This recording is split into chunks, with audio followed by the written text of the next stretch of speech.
Hey, welcome, all my right thinkers. Thanks for tuning in and check out your boy, P-Funk, thinking right out here in the lab where I do what I do for you. I got something nice for you today. We back in the book, but the information is on point. Let's go.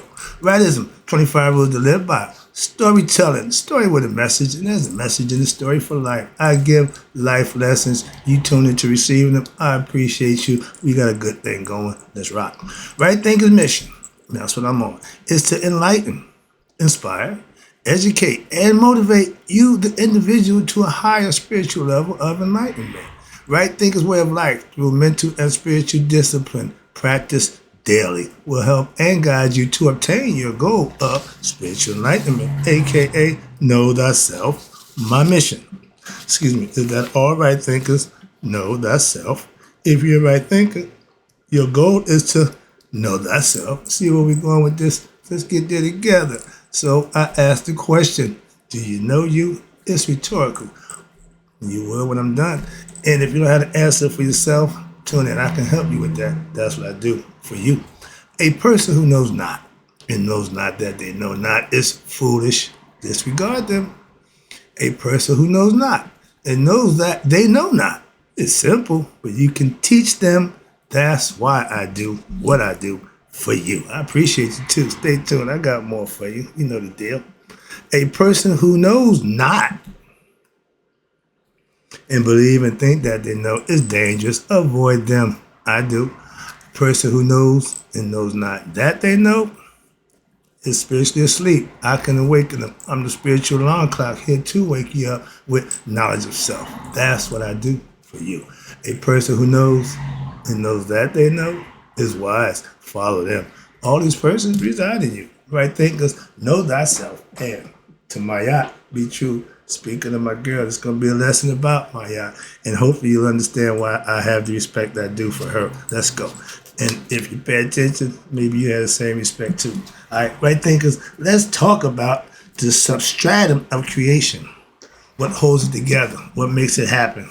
That's the concept. If you didn't know, substratum, that's what keeps it going. The underlying to the obvious. Okay, quick example. You see that duck on the pond.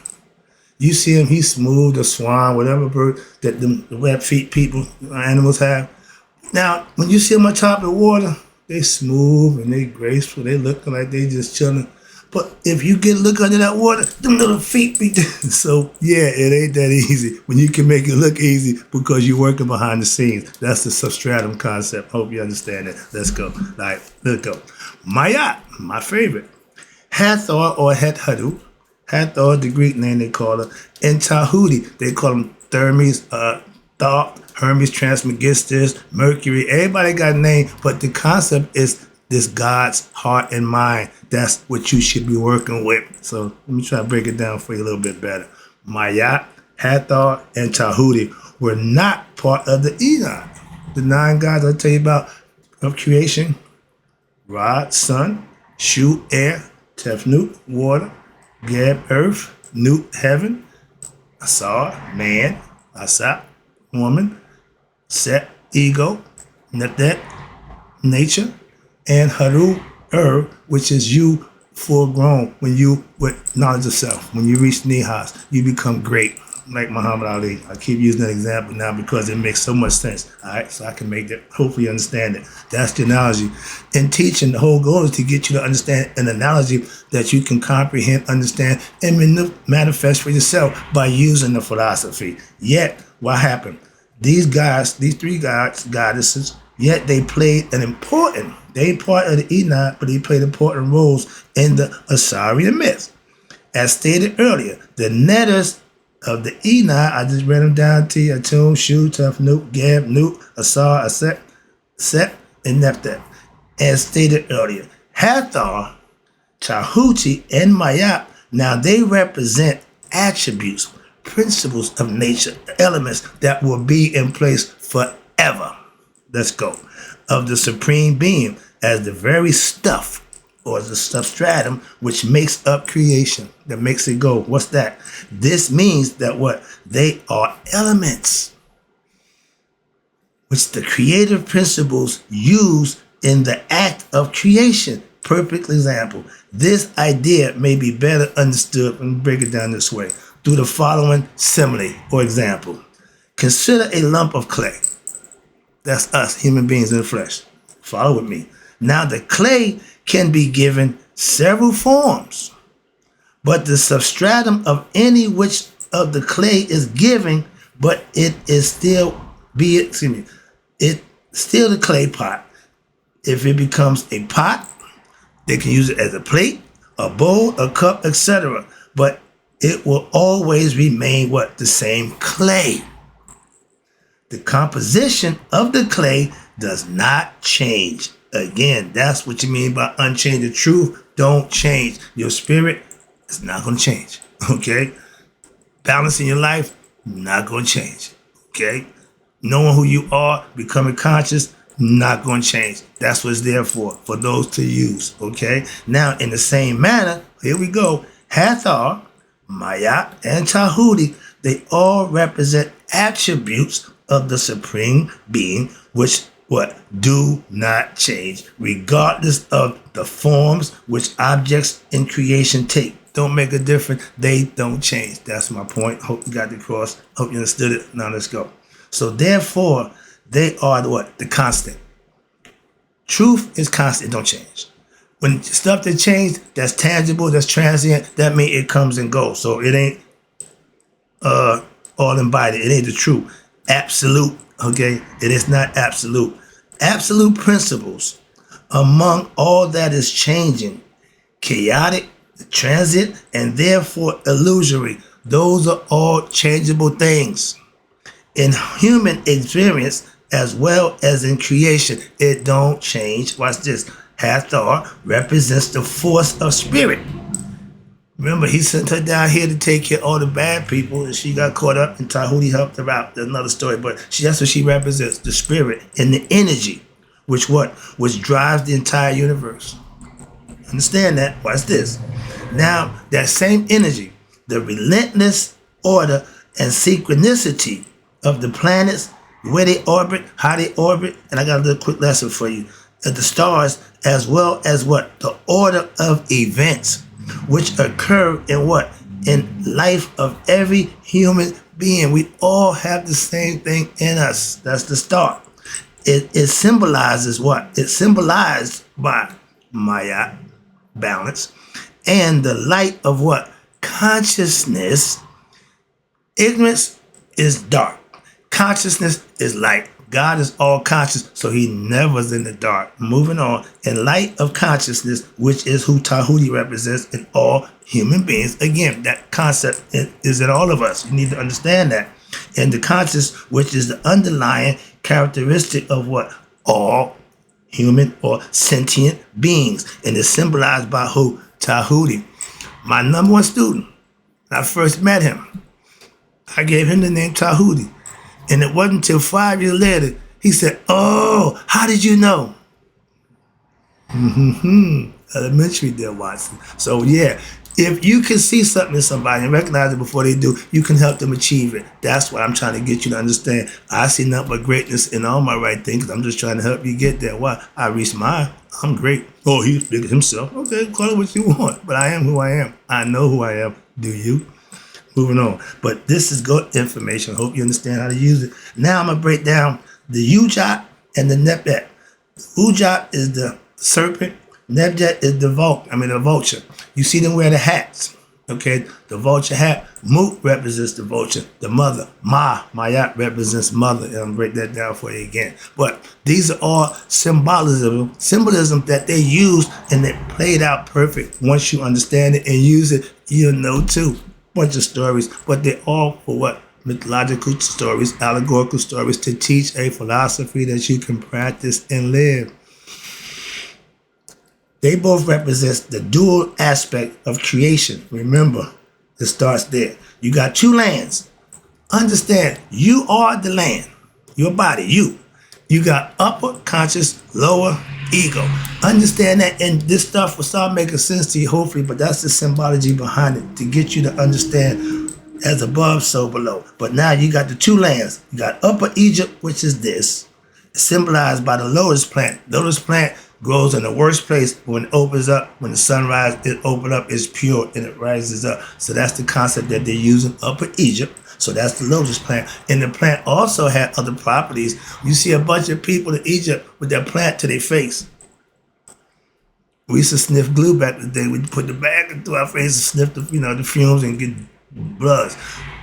They were sniffing lotus plant, and it was a hallucinogen. Moving on. See, they had no problem advancing the mind with hallucinogens and additives by nature, not chemicals. Difference. And the lotus flower represent the upper Egypt. And the lower Egypt is symbolized by the papyrus plant.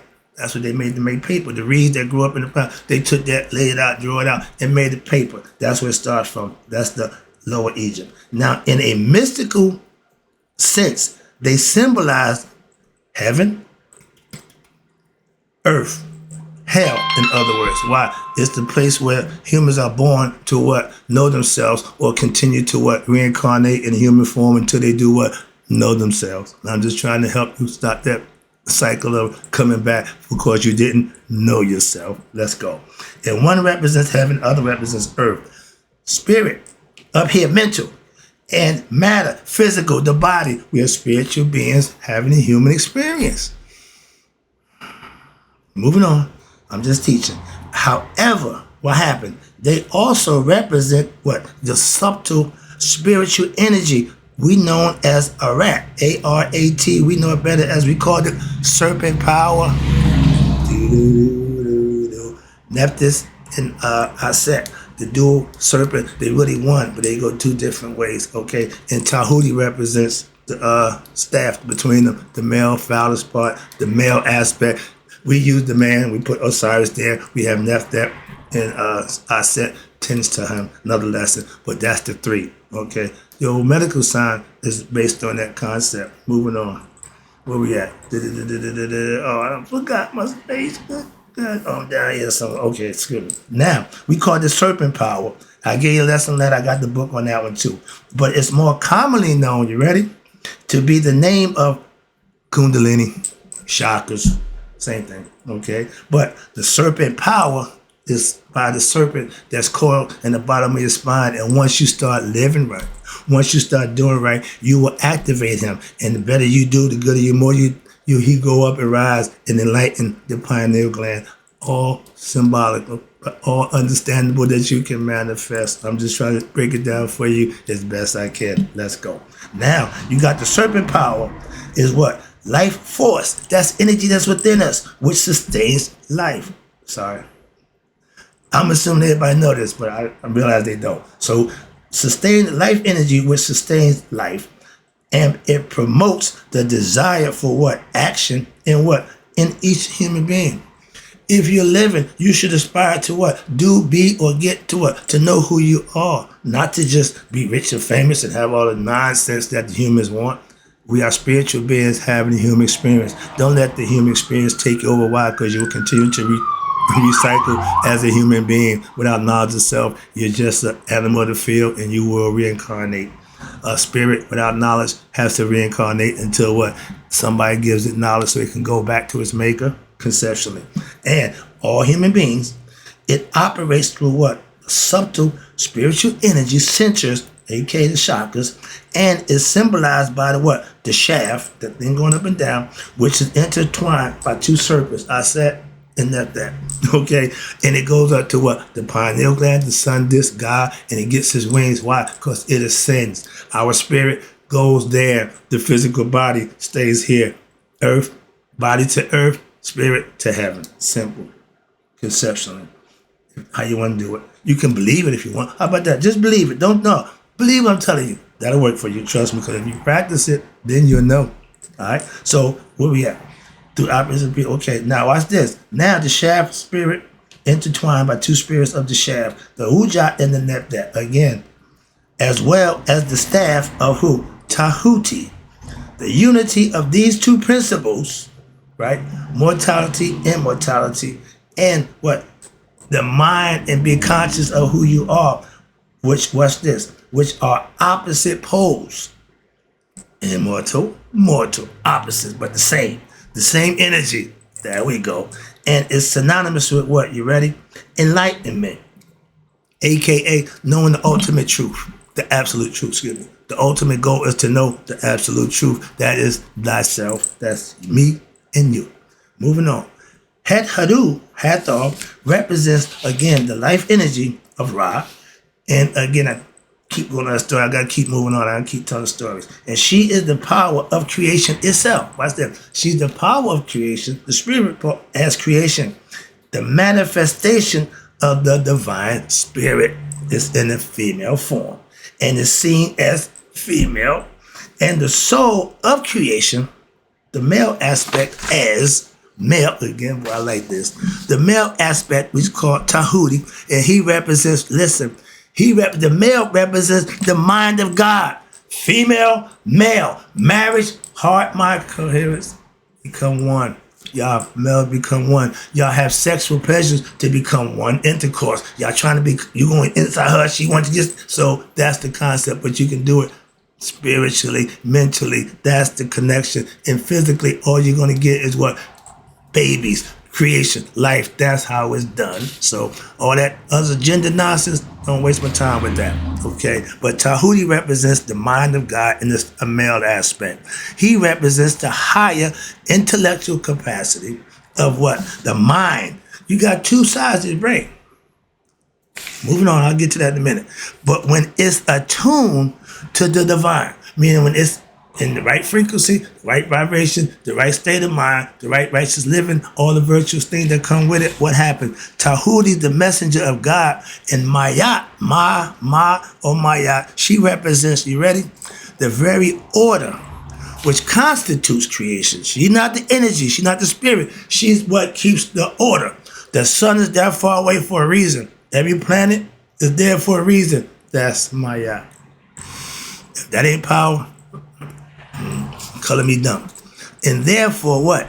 It is said that Ra created the universe. Listen, not with Hethadu, she's his daughter, by putting Mayat in the place of chaos. Your boy in the seat right now, he's captain of chaos. Let me break down what that means. Mayat is also, she also represents the harmony of what? Creation. Additionally, manifestation of Mayate. That's the two serpents that you see. We do that. And it is found in the form of, you ready? I said, not that, like I told you, this is what I do. I teach. And therefore, creation itself is my girl, Maya. Now, if that don't give you enough respect, then I don't know what will. Moving on. That's what got me. Okay. Why? You can practice everything she represents and you'll respect her too for that. Why? Was it changed my life. 42 Never Confession Maya put me on the position to be a better person within myself first. Now, I just want other people to know what? It's good. Sorry, I'm a little excited. All right. But Mayat, creation is represented by Mayat. Why? Order. She is the mother of the universe. Not the father, the mother of the universe. Okay? As such, the word Ma, M-A, has appeared in many languages from all around the world in relations to what? The world mother. Mut, M-U-T. She's represented as the ultimate mother. Wow, her husband Amun. Another lesson. But everything is symbolic. In ancient Egypt, Ma or Mut, now look at my girl, it signifies motherhood.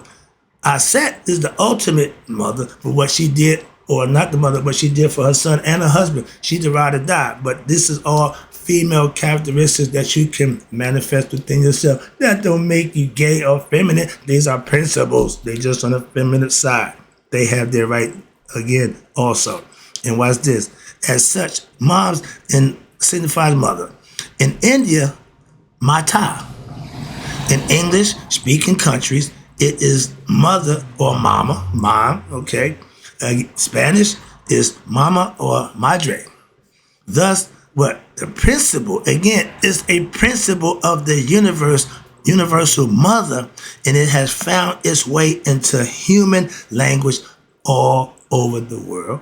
Whether they know it or not, I don't get caught up in that. I'm going to take you right there for the next paragraph, and I'm going to shut it down. I got another lesson coming for you. But let's talk about creation, first of all. Remember, I told you the noon. It was just a bunch of potential. Anything is possible. But like anybody else, having potential and talent that you haven't tapped into means nothing. You need order. That's what Mayat is represented by creation. Creation without order is chaos. Consider what would happen. Watch this. Quick lesson. If the elements, water, air, and fire, and earth, what if it did not exist according to what their stability and their purpose? What would happen if water became flammable? Oh, not good. Or how about this? Or if earth became gaseous? We already water. What if the water just heated up and we couldn't survive. It wouldn't work for us. And what would happen if the laws of gravity acted in reverse? See, somebody had to be aware of all of this. Moving on. And there would be no consistency or order in the phenomenal universe, and no way for life to exist without Maya, which is order. All this stuff need to be here, stay here. Why? The sun been the sun since it's been there. Ain't nothing changed. Moving on. That's why. So Maya is what we call basis upon which creation exists. It have to have order, balance, all the things that make it work. And creation is what? The mode in which the divine supreme being expresses him or herself. Okay? God is the title. It can be feminine, it can be masculine. Again, stop with that making them human. Why? That's our job. We're human. We need to be more spiritual. Meaning become conscious, become intelligent, and start doing and being better what? Human beings. Sorry. And watch this. Therefore, when God expresses himself, he does it in male and female. Again, in balance. Maya, everything after him will have an opposite. Spiritual movement and spiritual practice daily are difficult in what? When you live in an atmosphere of unjust and unrighteous society, it's unrest and agitation. You have disorder. You have criminal stuff going on. You got constant turmoil. And get used to this, because this is what's going to be like for the next 4 years with this guy I got in control. So getting past that, I'm way past that. I'm trying to teach you how to survive and deal with this nonsense for every individual who got to partake in it. And we all along for the ride. So take care of you. You can't control the situation. You can control you doing the situations. That's the difference. That's right thinking. Likewise, what happened? Likewise, anything which promotes order, right thinking, peace, right thinking, harmony, right thinking, truth, right thinking, justice, right thinking, righteousness, right thinking, etc. I can keep going, but that's what I'm trying to explain to you. And that automatically promotes what? Spirituality, divine awareness, spiritual wisdom, and self-discovery when you living by principles that you can stand on and you can manifest. You cannot be swayed, knocked over. You may wobble, but you can't fall down. And if you do, what happens? You will get back up. Ain't that what a saint is? A sinner who just fell down and got up, or got knocked down, but getting up is what it's all about. That's my lesson. Hope you enjoyed it. I'll be back with more. Don't worry about it. I got you. So in closing, right thinkers, may you all live to be 100 miles a day. So I never know that my right thinkers have passed away. It's going to happen. But if you know yourself, you know what will be. I'm out.